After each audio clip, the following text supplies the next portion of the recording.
Do you ever realize that sometimes God works in your life and you never even take time to think about how He saved you from the enemy's trap? You know, sometimes when you talk about testimony, we want to talk about material things. God gave me this, God gave me this, God built for me a house, God gave me a car. But there are also spiritual battles that God fights for us. And in the end, we have a story to give. And when you listen to someone's story, then you start saying, by the way, if it wasn't God, no man would have done that.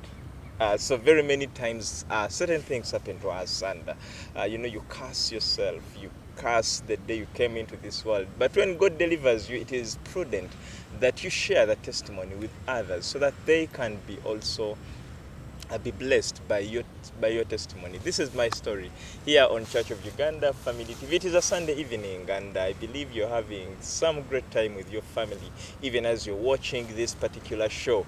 And today we have another very, very, very impactful story that you need to listen to.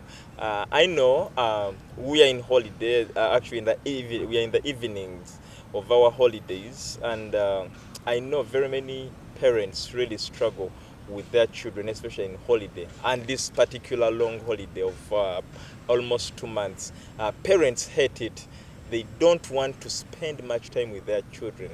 We want to send our children to teachers, so the teachers stay with the children for 3 months, even pay holidays so they can be there. They come home for 1 week and then go back.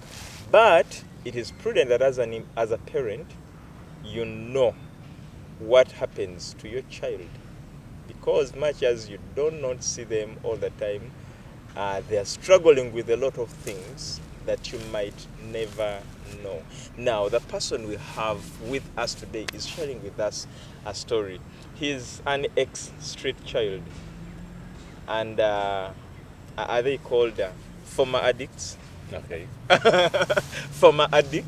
And his story is really a powerful one that you do not have to miss out. Professionally, he's a biomedical engineer, and when you talk about biomedical engineers, this is the category that the president really wants to to favor so much. But scientist. But he has put down the towels to go and do ministry in Aruka House. Aruka House is a rehabilitation center in Kasanje, where they and he'll tell us more about Aruka House. But he is with us here, and he is going to share with us his testimony and how God delivered him. Would join me as we welcome none other than Bernard. You're most welcome to my story. Thank you very much, Edrine.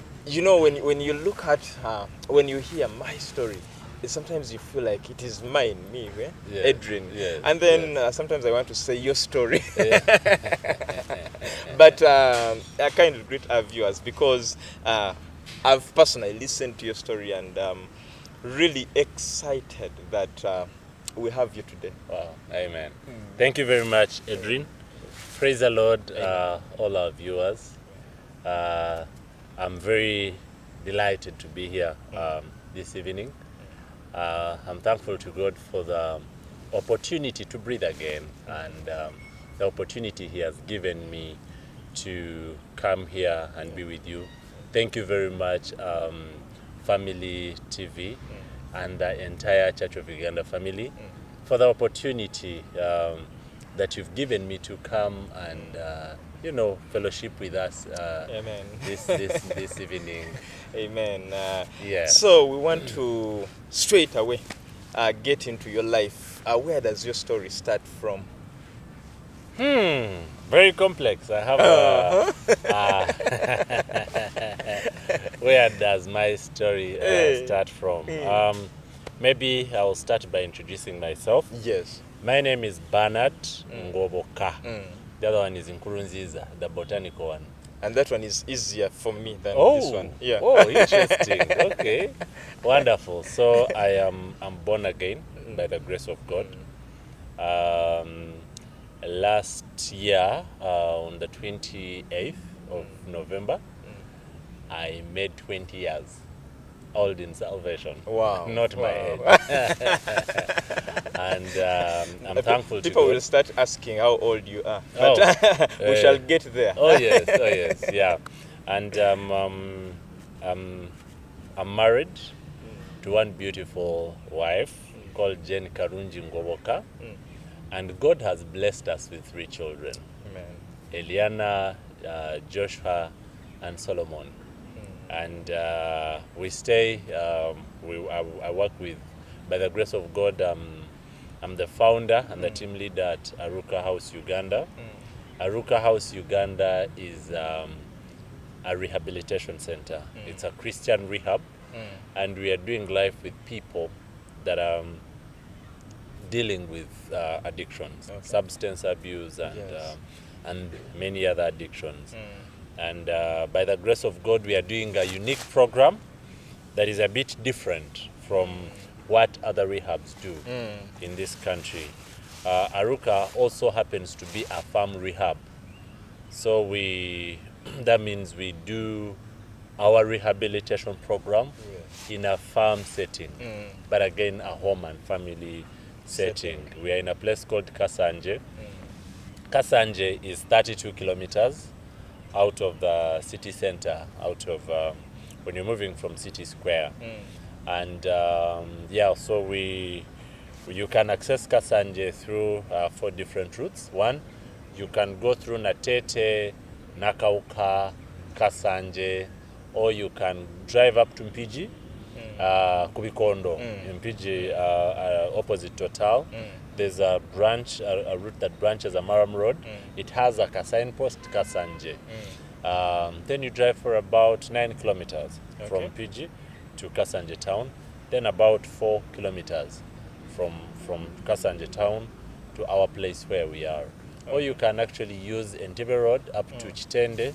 You branch off from Chitende, Sechiwungu, Nakauka, Sisa Nakauka, then you connect to Kasanje. Yes. Or you can actually go up to Entebbe and you reach Nachiwogo. You get a ferry. There's a ferry that connects to Buwaya. It takes about 7-8 minutes to cross, and when it's about 16 kilometers from Entebbe. So we are close to Lake Victoria. Sure. We have some nice oxygen that we breathe, and we are in a place that is very conducive for people that need the kind of help that we give. So we having people with different issues, and we are seeing the Lord transform them. Amen. Addiction and substance abuse has become a very big public health issue in globally. In Africa, in Uganda, and every day it keeps on getting worse. So God has given us the grace to do life with people that have struggled with addiction. Yes.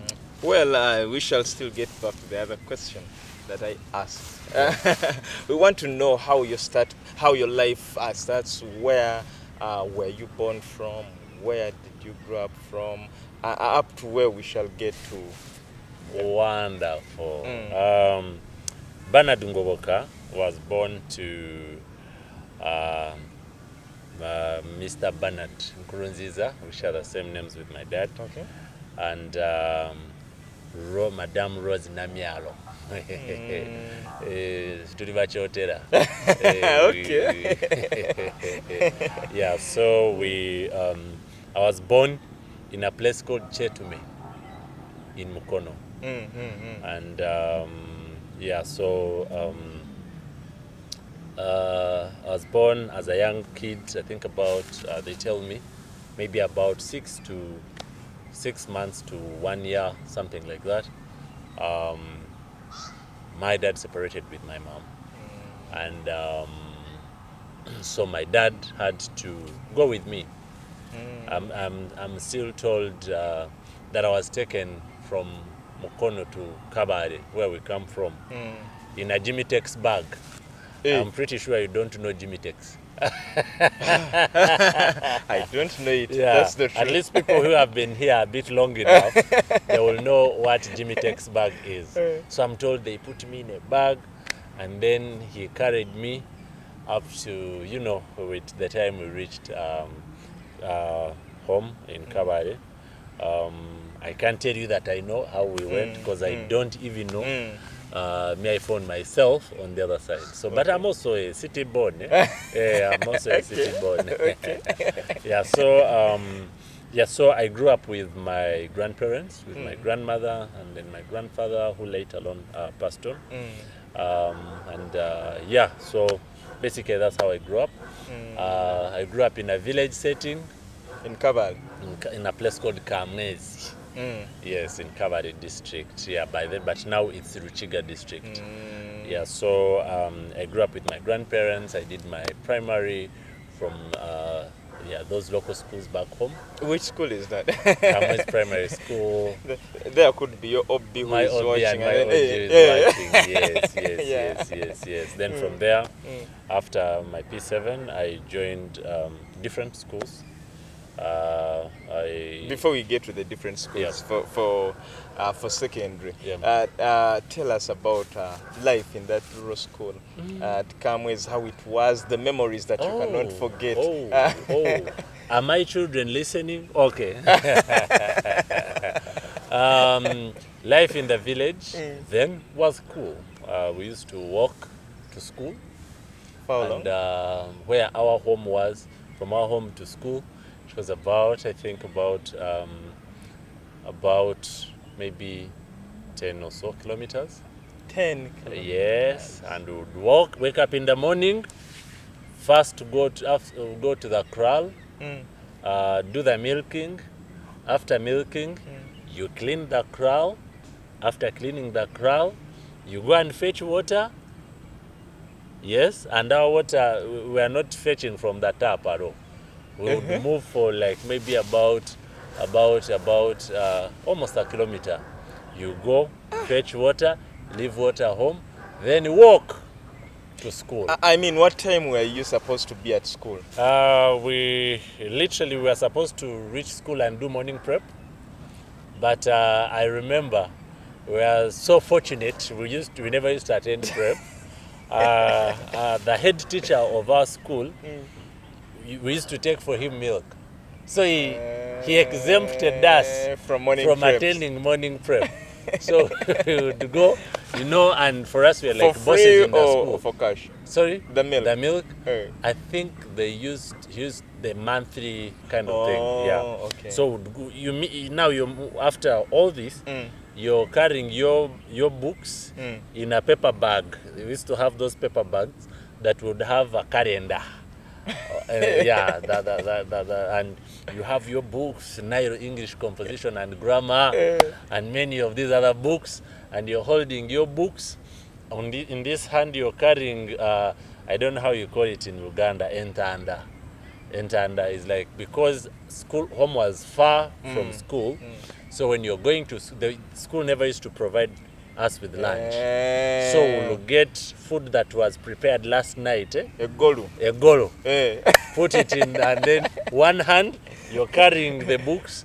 In this hand you're carrying the golu. In a sense, it is also entanda in Uganda. So we are like 3 people. The other one is carrying a 3-liter jerry can for the head teacher, and then maybe this one is also carrying something else, and then we'll do great trek. Yes, as people here, sometimes I look at people and I'm like, when they are doing walk to work, they feel like it is a punishment. From one day to town. For us, it was real life. You're walking to school. And I'm thankful to God for that life. It wasn't, at some point it wasn't interesting. By the way, we never even used to put on shoes. Yeah. Don't think that these things are for people of those days. So the few guys who would have shoes would look at them as the proud ones. Yeah, there was some guy, my friend, Brian used to have shoes. And for him, he never used to carry a paper bag. He used to carry a dino bag on his back. And man, he also had a phonics bicycle, you guys. Eh? So he would use the bicycle and he would pass, and we are looking at him, and we are like, yeah. And I remember some days he couldn't take us because you're like 3. Yeah, but anyway, that was the life back in the village. Wow. Yeah. So interesting. And that actually wasn't so long ago. It was in the late 90s. Okay. Yes, the late 90s. Yeah. Hey. Yes. Now, after primary, Yes. you go to secondary. I go to secondary school, and I was very young, very naive. You're coming from the village, and in the village, basically, you're speaking Runyankore Ruchiga. Yeah. And you reach secondary, and you're studying with kids from Kampala. Which school is that for secondary? First wait, I'll get there. Okay. Yes, I went to a number of schools. Okay. In my O level. Okay. Yeah, but you reach there and like these guys from Kampala, kids who got 4, 5, and then your aggregates were not like theirs. But anyway, you survive with them. You're with them after You're with all. them. And by the grace of God, we are able to go through that. But in senior one, I mean, that whole thing of coming from the village, and now you're in town, Yes. and you want to fit in. Yes, these guys are speaking a lot of English. For you, your English is measured in millimeters, you know. And I'm there, and you're thinking, how do I cope? So I remember when we were just in the first week, I was in a boys' school. This boys' school where bullying and teasing was something else. So after, by around 3:30, close to 30 minutes to the end of the lesson, some of us would start getting out of class so that we can go to dorm, remove uniform very fast, and run out of school. Because when you stay in the school, you're the one who will wash all the plates, you'll fetch water, you'll wash clothes for these other people. And the fences in these, the old government schools, the fences were not really, so you just pass here, there and passes there. And so after class, and sometimes actually you didn't even have, the gate would be open. Yeah? Yeah, it was a jungle. It was free entry, free exit. Yes. So would get out of school, you go and hide, so that you come back during supper time, so that you don't have to go through all those things that everyone else was going through. So in that process, I remember, I think it was like the 3rd week, we found guys, some senior 2 guys who were also in some hiding, doing their things, and they were smoking. So they called us. They used to call us Engata. Engata, come. Yeah, the newcomers, we used to call them Engata. So we came, and these guys were smoking, and they asked us, have you ever taken this? We're like, no. One of them was like, yes, I have ever. And it was marijuana. So they say, each one of you guys is going to take a puff. So not willingly. No, of course. I mean, you know that they will beat you if you in the first place if you don't. But that wasn't the thing. So my friends took. I also got. Now, I took the first puff. When I took the first puff, I remembered how they used to tell us that when you smoke marijuana, you'll see anaconda coming for you. You know, you will see like snakes, like you know, you're like in a horror movie. So I took the first puff. I didn't feel anything. I'm like, these guys are cowards. I took the second one. By the time I finished the third one, I was asking for water.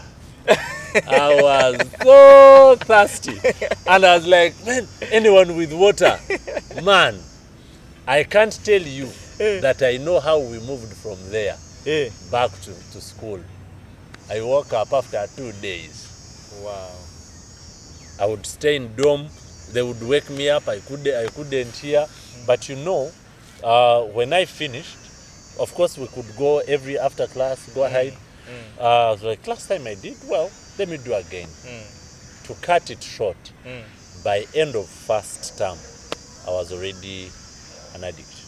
I would smoke, I started being rough because I also got to know, because you're looking, my self-esteem was a little low. As I was growing up, I used to have ears that were like this. And you know, if you have ears, you have names. Yes. Some were calling me Matu, Ruamatu, others were calling me Side Mira, you know, all those kind of names. Now, I remember one of the guys had told me that, you guy, your ears. I used to be very small, yeah, but the only part of my body that was visible was the ears. Now, even as growing up as a child, people would keep on referring to my ears. And for me, that was a bit of trauma, but I didn't know.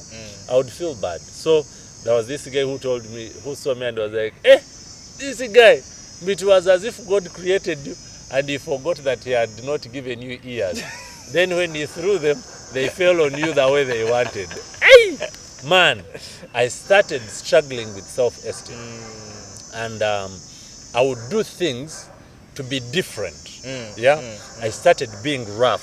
Because as we, you know, when you're in school, the guys who were rough were the cool guys. And now at least others would be cool when they are speaking English. Man, my English. So anyway, as I went through that, before long, I was an addict. So I started stealing, because addiction is so funny. You cannot sustain it.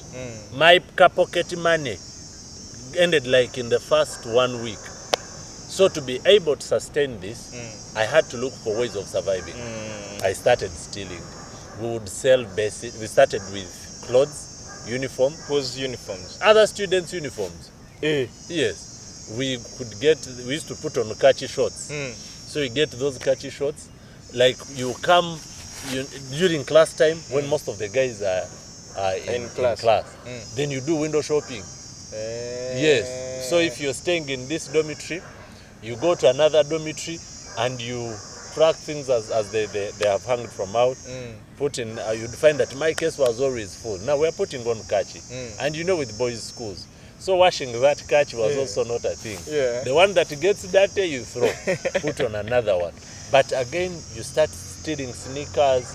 You started, by the time came when I couldn't steal clothes again. I went to cups and plates and basins and jerry cans. You know that if you so go where to were a you trading selling center, them? Trading center out of school. So you get these things, put them in a cavera and walk out of school. Were there people ready to buy stuff from students? Of course, there are always those people. So you go moving from place to place, but we had already identified the market. So you go and take, then if they give you sabuni from home, you go and give the sabuni and they give you cigarettes, you know, things, butter trade, you know. And I lived that life for some time. I changed schools, I was expelled from school to school, and then time came when I started actually misusing school fees. I remember I chewed school fees for like 4 terms. 4 terms, 1, Yes. 2, 3, 4. Yes. And I would go home with a report. Yes. And I remember I was known to some teachers, and my dad was a politician, and he used to go and talk to them, my son, and they knew me. So there was this particular one time he met me in town. It was class time, but I was so sharp that I would be in town, in Kabare town.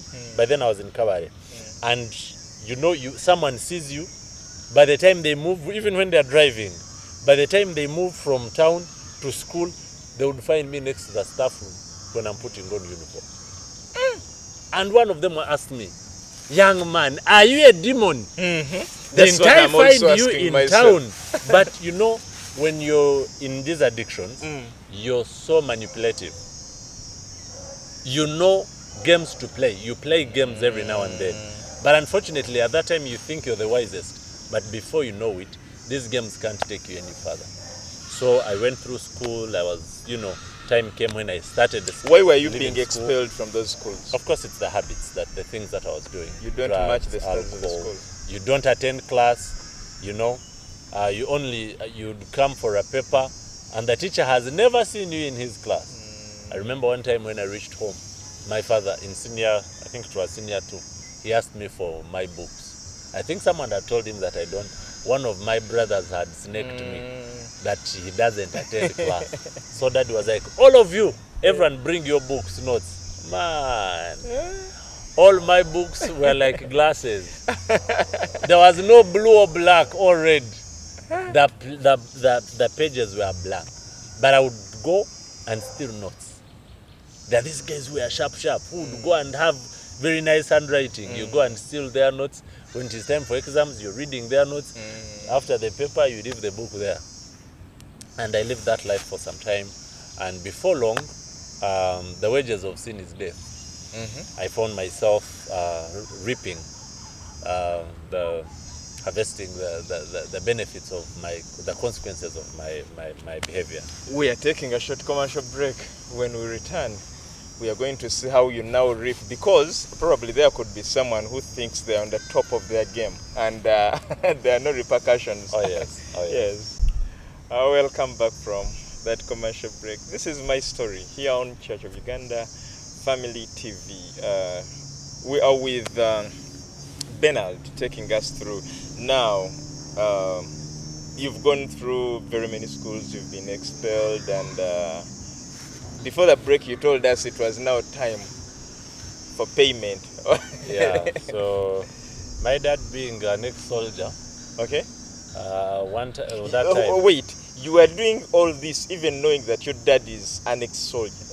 He started ministering to me in all ways from the time I was young. So he would beat me as if he was hired. And you do all this, yes, even well knowing what he yes, can do? And among his children, I'm the one who took the most. Yeah, but even then, that did not help, Okay. So I remember one time when I didn't have the notes, he got me and he caned me.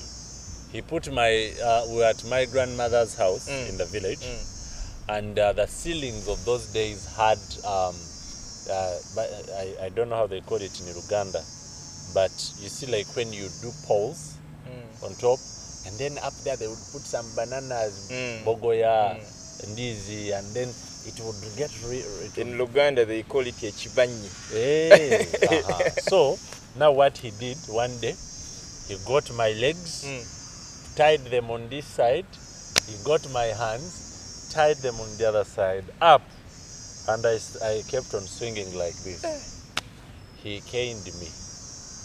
What had you done? I remember that day, my grandmother came, because I knew that every time they would start beating me, I would call grandma, and then she would come, and sometimes dad would, But that day, I think he caned me because I didn't have notes. The man is paying school fees. He's doing all these things. I'm doing all those funny things. One, there was a bit of anger. And many parents want to punish and penalize when they're angry. Yes. And in most cases, you would even break the bond, but you will not break the addiction or the thing that someone is struggling with. So he caned me properly. I reached a point and I became stiff like this. I couldn't move. I thought if I become static like this, he will think the guy has died and he won't beat again. And then he would go and sit and he would see me doing like this, then he would come again. Yeah, anyway, he caned me so badly that after that, I felt so bad and rejected, and I felt I had no value, and time came, I had to run away from school. This time round, hit the street. Wait, so this feeling grew to that extent that you felt school was not that bad? Well, it wasn't just the beating that brought that. Because of the issues I had with my self-esteem, I thought I don't have any worth. I felt I can't do anything. I felt I'm the most unfortunate one. I would look at myself, look at my other siblings, no one in my family was doing the things that I was doing. Even the ones who would do it, mine would be more magnified than any other person. Yeah? There's that person that kids would go and steal food, you know. But in a way, I would always be the one that everyone is pointing at, you know. And that would really mess up my self-esteem. And I would feel that I'm the unfortunate one in the family. I would feel, and you know, also as you're growing up, there are these, you know, different people at home, you know, would be telling you, you're a bastard, because, you know, you're not growing up with your mother in the home, and many of those things. And some of these things are not only said by, you know, strangers, some of them are family members, some of them are even workers at home. They would throw a word on you like that, and they're like, hey. So me, I didn't see any worth. I didn't see any value in me. So I was like, I gave up on books. I hit the street. I was Which on class street. were you in by the time you gave up? It was in 2 intervals. The first one I was in S2. Then the second one I was in S4. Hold on. When you give up in S2, how do you come back? When in S2, when I give up, I went to Bushenyi at that time. And I remember I was looking after now. Remember, I'm from this family where we had never dug, we had never done it. The only thing that I knew was chores that are related to cows. So when I'm on street, I have nowhere to get food from. So I have to look for every way of surviving. I went and found some guys who were abasima mayinja mu Kirombe. I joined them. The first day I went there, I hit my fingers and I couldn't do that thing again. But tomorrow I became hungry. I had to survive. So I ended up going to a washing bay. Someone gave me a car. By the time I gave them back their car, it had mud all over, the mud guards. The whole thing wasn't clean. And the guy was like, who washed my car? You know how people can be sarcastic. But that Kanyaranda boy, oh boy, you know. And all those things would come hard. So I worked, and man, the guy didn't pay me. He's like, why should I pay you? What did you do? You know? And, you know, I tried a number of jobs, things jam. Then I started moving from home to home. I found some guys who were building. And one of the guys, I asked him, hey, well, I'm here, what? And I'm looking for a job. Like, what can you do? I told them, I can look after cows, I can do the milking. And there was some old woman who had 4 cows. She took me in. I was, the room which they gave me, I was going to sleep. There was no mattress. They would put grass, dry grass. I was sleeping on grass like cows. I would sleep there. But you left her home. I left her home, a very beautiful home. At home, my dad had, by then, close or more than 400 cows. And here I am, taking care of 3 cows. That's what addiction does. It gets you from the level where you are, and it makes you a slave. It made me, I had to sleep in that car thing. The car room where I was sleeping, it's a place where they were also putting calves. There were 2 calves. So they are there, putting there. I'm also here, sleeping with them. But you're not willing to go back home? I wasn't willing. I was like, now, home, chapter, closed. I have to survive as a man. And no one had chased me from home, man. But I went through that life for close to a year. And, you know, I would see kids in the family where I was staying. They were going to school. By then, I knew more English than them. But they would keep on asking me, but where do you come from? How did you end up here? I remember that old man, may her soul rest in peace, she passed on some years ago. I remember I told her, you know what? If I can get a chance of someone taking me back to school, even if I'm to work for them for no pay, I would do that. So she would, but I remember one time I had gone grazing, and they were paying me 7,000 shillings a month.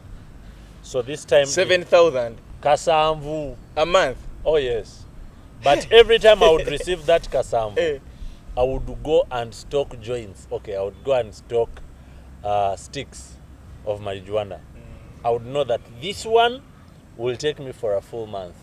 I would never even ever buy for myself even a sandal.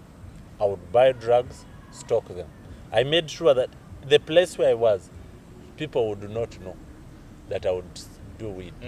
I would go grazing cows. One day, I'm grazing these cows, and they had just paid me my 7K. I still had it that day.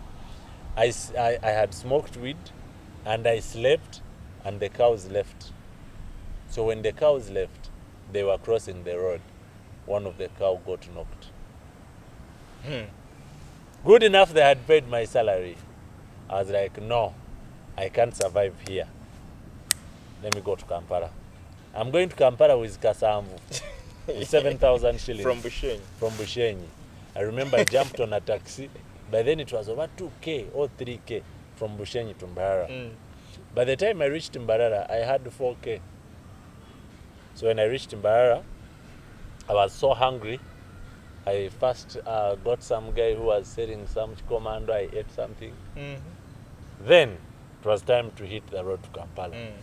I asked how much it was. By then it was 10K from Mbarara to Kampala.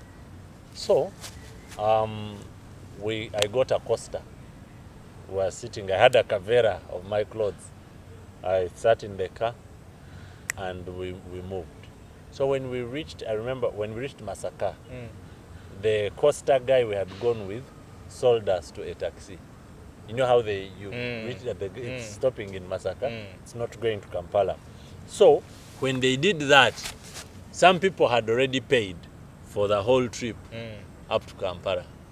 Now I was like, I pretended as if I was one of the people that had paid.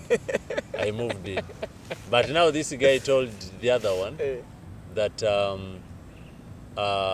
because up to Masaka, I think they were charging us about 4K. Yeah. So I paid the 4K up to Masaka. Then I was supposed to, actually it was 7,000 up to Kampala. So I was supposed to add 3,000 shillings to bring me up to Kampala. So because I had paid the 4K, I kept quiet. So when we reached, I think it was Busega, and they were asking people to pay. When I was like, me, I've already paid. I paid the other guy 7K. And I was dry. The guy was like, well, we reached town, and I took off. Hey, Chibuga. And when I reached town... Had you been to Kampala before? Yes. Okay. Yes, I'd been to Kampala in my P7 back. Oh, okay. Yes. So in my P7 back, I visited my mother. So I knew where my mother was staying. So I'm like, now I need to go and stay with my mother. Because, man, here, I can't go back home. What? So I went, I first went on street. I used to stay around Saks Pub. It was in Nakasero. And I spent there some time. And no one in my family knew where I was. Not even your mother? They were here in Kampala. Most of my other people were here in Kampala. But no one knew where I was. And I was in town. So how were we surviving? Snatching bags, beating up people. Basically, that was the way of survival. Sleeping is moving vibanda vya firimu and things in that way. So I struggled with drugs, I struggled with alcohol. I became a pimp. So my survival during that time was a pimp is broker wa maraya. Yes. So I would have guys who are doing coffee, traders who would come to Kampala, and the truck guys, and I had my girls. So I connect them. How did you even connect with them to get that idea? When the world hits you, my brother, you wake up. When you're starting to smoke, it feels cool. It feels okay. You feel you know what you're doing. You're in charge of your life. But time comes when all these things hit you, and as a man, you must survive. And that was my survival. It is not a life I would ever want to be in. Okay. Yes. So I went through that life for pretty some time. From there, life became hard. I walked from, I remember I walked from town to Zana, where my mom was staying. They woke up in the morning like this. Because I left town at around 4. By 6:30 when they were waking up, I was seated on the veranda. I didn't knock, so when they opened, they found me seated there. I was in S2. My feet were swollen. I was looking so bad. My mom saw me and she cried. So immediately, she couldn't keep me there. She asked me, of course I was trying to lie to her, how they're making me suffer on the other side, how they beat me, but she had already known that I got lost. She was glad that her son came back. So as a wise person, but also she couldn't contain me there. She let me settle for like a week, and she called my dad, and she called everyone else, and they're like, let him come. So she took me to my auntie's place in Chevando. I was there for a few days, and then they took me back to school. The good thing is that my dad had a connection with the school where I was. It was called Kigezi College Butovere. It's in Kabare. And I went back to school. But now I had missed, I think, 2 years. So the guys, yes. So because the guys I was with in senior one, they were now in S4. And I'm in S2. Yeah? So I went through that. I studied, but I would still choose school fees. I was doing gambling in school, Matatu. Yeah, we used to do Zara, the one of Matatu. I remember one time, my dad, parents trust so easily. Yes. Because sometimes he would not have time to go to Kabari. He would give me fees to go and pay fees. Man, we used to pay 240,000. The whole of 240,000. Guys beat it in one day. And I had nowhere to get the fees from. I'm in S3. And I've gone, of course, back to the old life. I would be in club. I would not attend class, what. But because my father was known to the teachers, they would keep on, bearing with me. And finally, it couldn't work anymore. I'd already tested the world out there. So I went back to the street. This, because by that time, I think we had come back from club in the night. And I know at school, they were looking for me. Because I had stolen some guys' things. And so I started hiding. I remember I had slept in a car. There was a market. And I went and slept in the, how cold Kabari is? But I was sleeping in someone's kitchen where they were cooking from. There was nothing. I just went and slept. So the patrol guys are walking around the market in the night. And then they saw someone sleeping. They thought I was a thief. They put me in jail. Yes, because I didn't, but of course I lied to them there and then. I told them I just came back, I just came from the village today, and I lied to them where I was coming from, that someone brought me to Kabare to give me a job. Addicts will concoct stories. They will cook a story for every occasion. And the guys listened to me. They took me into prison. And now, they asked me, where do you come from? One of the policemen was from my village. So what I did, I knew he was going to get me, and then he lets my family know. So when they told me that, do you know so-and-so, he's from Kamwezi, Vichi, I was like, When, of course, I wasn't, there was no evidence that I had stolen, they would allow me to clean around. I moved in like this and sweet. I did prison break. I ran away, and that's how I knew at school they were looking for me. Here in town, the police will be looking for me. I just jumped on a bus up to Mbarara. I went to Ishaka, and I stayed there now for Another, I killed about 2 years there as well. In Ishaka. Yes, I was on street. Then street life also became hard. I came back to Kampala, then I would keep on moving like that. Kampala, Ishaka, Yes, Kampala. yes. When life is hard, because I was already, I had my guys who were driving trucks, because I would get for them women. So whenever I would want to travel, this time I didn't have to pay transport. I would find my way to move in. And I became so hopeless. Meanwhile, I come from a very reputable family. My family is one of the families that were highly respected. And my dad was involved in politics and all these things. Yes. And here I am a slave when I come from a good family. Actually, I remember my own cows, because when when my grandfather was passing on, he gave me a cow that multiplied. My own cows were more than the cows I was taking care of on the street. But that's how addiction does. It puts you in situations where you can't get yourself from. Yeah. Some people will say me, I'm a functional addict. I will do these things and then survive. But let me tell you, time comes when you cannot do anything. Yeah. So yeah, basically that's how it went. And and finally, when I was on street, like I told, I shared the other week when in the other episodes that we did, I had a team of people that were praying for me. My grandmother, my auntie, my dad, they prayed and reached a time and gave up. But time came when God prompted them to start the prayer again. And guess what? That's the time I was going to commit suicide. Why? Life was hard. And I remember one time I used to stay with a young man who was paying rent where we were staying. We were in a house of 10K.